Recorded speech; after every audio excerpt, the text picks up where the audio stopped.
Hi hello welcome back to my channel. ಎಲ್ಲರೂ ಹೇಗಿದ್ದೀರಾ? ಚೆನ್ನಾಗಿದ್ದೀರಾ ಅಂತ ಅಂದ್ಕೊಂಡಿದ್ದೀನಿ. ಬನ್ನಿ ಹಾಗಿದ್ರೆ ಇವತ್ತಿನ ತುಂಬಾ ಟೇಸ್ಟಿಯಾಗಿರ್ತಕ್ಕಂಥ ಮಶ್ರೂಮ್ ಬಿರಿಯಾನಿ ಯಾವ ರೀತಿ ಮಾಡೋದು ಅಂತ ತೋರಿಸ್ತಾ ಇದ್ದೀನಿ. ಬನ್ನಿ ಹಾಗಿದ್ರೆ ನೋಡ್ಕೊಂಬರೋಣ. ಮೊದಲಿಗೆ ನಾವಿಲ್ಲಿ ಒಂದು ಮಿಕ್ಸಿ ಜಾರಿಗೆ ಒಂದು 4 ಹಸಿರು ಮೆಣಸಿನ್ಕಾಯನ್ನ ಸೇರಿಸ್ಕೊಂಡಿದ್ದೀನಿ. ಹಾಗೆ ಒಂದು ಇಡೀ ಆಗೋಷ್ಟು ಈರುಳ್ಳಿನ ಉದ್ದದಕ್ಕೆ ಕಟ್ ಮಾಡಿ ಸೇರಿಸ್ಕೊಂಡಿದ್ದೀನಿ. ಹಾಗೆ ಒಂದು 4 ಬೆಳ್ಳುಳ್ಳಿ ಕೂಡ ಸೇರಿಸ್ಕೊಂಡಿದ್ದೀನಿ. ಹಾಗೆ 2 ಇಂಚು ಶುಂಠಿನ ಚೆನ್ನಾಗಿ ತೊಳೆದು ಕ್ಲೀನ್ ಮಾಡಿ ಇಟ್ಕೊಂಡಿದ್ದೆ, ಅದನ್ನು ಕೂಡ ಸೇರಿಸ್ಕೊಂಡಿದ್ದೀನಿ. ನಂತರ ಇದಕ್ಕೆ 3 ಚಕ್ಕೆ, ಒಂದು ಏಲಕ್ಕಿ, ಒಂದು 8ರಿಂದ 9 ಲವಂಗಗಳು, ಹಾಗೆ 1 ಸ್ಪೂನ್ ಆಗೋಷ್ಟು ಕಾಳುಮೆಣಸು, ನಂತರ ಇದಕ್ಕೆ 1 ಹಿಡಿ ಆಗೋಷ್ಟು ಕೊತ್ತಂಬರಿನ ಕೂಡ ಸೇರಿಸ್ಕೊಂಡು ಚೆನ್ನಾಗಿ ಮಿಕ್ಸಿಲಿ ಗ್ರೈಂಡ್ ಮಾಡ್ಕೊತಾ ಇದ್ದೀನಿ. ಇದು ರುಬ್ಕೊಳ್ಳೋಷ್ಟರಲ್ಲಿ ಮತ್ತೊಂದು ಕಡೆ ಒಂದು ಕುಕ್ಕರ್ನ ಬಿಸಿ ಮಾಡಲಿಕ್ಕೆ ಇಟ್ಟು, ಕುಕ್ಕರ್ ಬಿಸಿ ಆದ ನಂತರ ಅದಕ್ಕೆ ಅರ್ಧ ಕಪ್ ಆಗೋಷ್ಟು ಎಣ್ಣೆ, ಹಾಗೆ ಚಕ್ಕೆ ಲವಂಗ, ನಿಮಗೆ ಏನೇನು ಸ್ಪೈಸಸ್ ಬೇಕು ಎಲ್ಲವನ್ನು ಕೂಡ ಸೇರಿಸ್ಕೋಬೋದು. ನಂತರ ಇದಕ್ಕೆ ಸಣ್ಣದಾಗಿ ಕಟ್ ಮಾಡಿರ್ತಕ್ಕಂಥ ಒಂದು ಮೀಡಿಯಮ್ ಸೈಜ್ ಈರುಳ್ಳಿನ ಸೇರಿಸ್ಕೊಂಡು ಚೆನ್ನಾಗಿ ಇದನ್ನು ಫ್ರೈ ಮಾಡ್ಕೊತಾ ಇದ್ದೀನಿ. ಈರುಳ್ಳಿ ಕಲರ್ ಚೇಂಜ್ ಆಗಬೇಕು, ಹಾಗೆ ಹಸಿ ವಾಸನೆ ಹೋಗೋ ತನಕ ನಾವು ಇದನ್ನು ಫ್ರೈ ಮಾಡ್ಕೋಬೇಕಾಗುತ್ತೆ. ನಂತರ ಇದಕ್ಕೆ ಸಣ್ಣದಾಗಿ ಕಟ್ ಮಾಡಿರ್ತಕ್ಕಂಥ ಒಂದು 5ರಿಂದ 6 ಟೊಮೊಟೊನ ನಾನಿಲ್ಲಿ ಸೇರಿಸ್ಕೊಂಡು, ಟೊಮೊಟೊ ಚೆನ್ನಾಗಿ ಸಾಫ್ಟ್ ಆಗಬೇಕು ಅಲ್ಲಿ ತನಕ ನಾವು ಇದನ್ನು ಫ್ರೈ ಮಾಡ್ಕೋಬೇಕಾಗುತ್ತೆ. ನೋಡ್ತಾ ಇದ್ದೀರಲ್ವ ಯಾವ ರೀತಿ ಆಗಿದೆ ಅಂತ. ಇವಾಗ ಇದಕ್ಕೆ ರುಬ್ಬಿರ್ತಕ್ಕಂಥ ಪೇಸ್ಟ್ ಏನಿತ್ತು ಅದನ್ನು ಕೂಡ ಸೇರಿಸ್ಕೊಂಡು ಚೆನ್ನಾಗಿ ಇದನ್ನು ಮಿಕ್ಸ್ ಮಾಡ್ಕೋತಾ ಇದ್ದೀನಿ.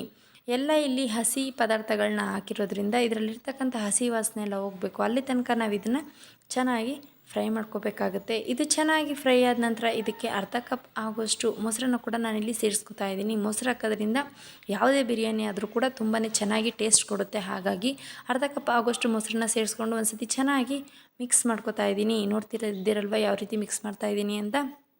ಇದು ಚೆನ್ನಾಗಿ ಮಿಕ್ಸ್ ಆದ ನಂತರ ಇದಕ್ಕೆ ಕಟ್ ಮಾಡಿ ಇಟ್ಕೊಂಡಿರ್ತಕ್ಕಂಥ ಮಶ್ರೂಮ್ನು ಕೂಡ ಇಲ್ಲಿ ಸೇರಿಸ್ಕೊತಾ ಇದ್ದೀನಿ. ನಾನಿಲ್ಲಿ ಚೆನ್ನಾಗಿ ಒಂದು 2ರಿಂದ ಒಂದು 3-4 ಸತಿ ಚೆನ್ನಾಗಿ ಮಶ್ರೂಮ್ನ ತೊಳೆದು ನಾನು ಇದನ್ನು ಕಟ್ ಮಾಡಿ ಸೇರಿಸ್ಕೊತಾ ಇದ್ದೀನಿ. ನೋಡ್ತಾ ಇದ್ದೀರಲ್ವ, ನಾವು ಮಶ್ರೂಮ್ನ ಸೇರಿಸ್ಕೊಂಡ ನಂತರ ನಿಧಾನಕ್ಕೆ ಇದನ್ನು ನಾವಿಲ್ಲಿ ಮಿಕ್ಸ್ ಮಾಡಬೇಕಾಗತ್ತೆ. ನಾವು ತುಂಬಾ ಫಾಸ್ಟಾಗಿ ಮಿಕ್ಸ್ ಮಾಡಲಿಕ್ಕೆ ಹೋದರೆ ಮಶ್ರೂಮ್ ಹೊಡೆದೋಗ್ಬಿಡುತ್ತೆ. ಹಾಗಾಗಿ ಮಶ್ರೂಮ್ನ ಚೆನ್ನಾಗಿ ಮಿಕ್ಸ್ ಮಾಡ್ಕೋತಾ ಇದ್ದೀನಿ. ಹಾಗೆ ನಾವು ಮಶ್ರೂಮ್ನ ಸೇರಿಸೋದಕ್ಕಿಂತ ಮುಂಚೆ ಆದಷ್ಟು ಸ್ವಲ್ಪ ದಪ್ಪದಾಗಿ ಕಟ್ ಮಾಡ್ಕೊಳ್ಳಿ. ಇಲ್ಲ ಅಂತಂದರೆ ಚಿಕ್ಕದಾಗಿ ಕಟ್ ಮಾಡಿಕೊಂಡ್ರೆ ಅದು ಬೆಂದ ನಂತರ ಅದರ ಪ್ರಮಾಣ ಸೈಜ್ ಕಡಿಮೆ ಆಗಿಬಿಡುತ್ತೆ, ಹಾಗಾಗಿ ಬೇಗ ಬೆಂದೋಗ್ಬಿಡುತ್ತೆ. ಹಾಗಾಗಿ ಸ್ವಲ್ಪ ದಪ್ಪದಾಗಿ ಕಟ್ ಮಾಡಿ ಸೇರಿಸ್ಕೊಳ್ಳಿ.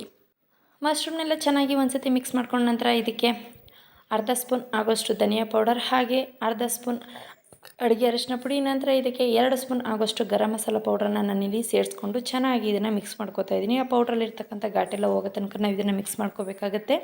ನಂತರ ಇದಕ್ಕೆ 1 ಅಕ್ಕಿಗೆ 2 ನೀರನ್ನು ನಾನಿಲ್ಲಿ ಸೇರಿಸ್ಕೊಂಡಿದ್ದೀನಿ. ಹಾಗೆ ರುಚಿಗೆ ತಕ್ಕಷ್ಟು ಉಪ್ಪನ್ನು ಕೂಡ ಸೇರಿಸ್ಕೊಂಡು ಒಂದು ಸತಿ ಚೆನ್ನಾಗಿ ಮಿಕ್ಸ್ ಮಾಡಿಕೊಂಡು ಇದನ್ನು ಕುದಿ ಬರಲಿಕ್ಕೆ ಬಿಡ್ತಾ ಇದ್ದೀನಿ. ಇದು ಕುದಿಯುವಷ್ಟರಲ್ಲಿ ಮೊದಲಿಗೆ ನಾನಿಲ್ಲಿ ಅಕ್ಕಿನ ತೊಳೆದು ಒಂದು 2ರಿಂದ 3 ಸತಿ ತೊಳೆದು ಒಂದು 10 ನಿಮಿಷ ನೆನೆಲಿಕ್ಕೆ ಇಟ್ಟಿದ್ದೆ. ಇವಾಗ ಅಕ್ಕಿನೂ ಕೂಡ ಚೆನ್ನಾಗಿ ನೆಂದಿದೆ.